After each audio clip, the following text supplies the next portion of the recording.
ஆண்டவராய் இயேசு கிறிஸ்துவின் நாமத்துக்கு மேன்மை உண்டாவதாக.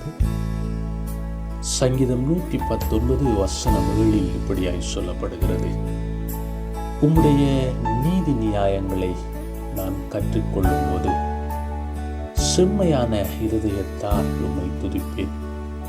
உமது பிரமாணங்களை கைக்கொள்வேன், முற்றிலும் என்னை கைவிடாதேயும் என்று ராஜா சொல்லுகிறார்.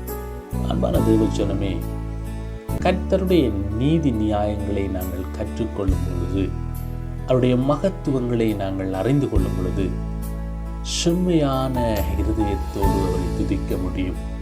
அவருடைய மகத்துவங்களை அறிந்து கொள்ளும் பொழுது, அவருடைய மேன்மைகளை அறிந்து கொள்ளும் பொழுது, அவருடைய மகிமையை நாங்கள் அறிந்து கொள்ளும் பொழுது, அவரை முழுமையாய் நாங்கள் ஆராதிக்க முடியும். அன்பான தேவஜனமே, கர்த்தர் வல்லமை உள்ளவராயிருக்கிறார். ஆண்டவராய் இயேசு கிறிஸ்து உங்களை ஆசீர்வதித்து உங்களை பாதுகாப்பாராக. God bless you.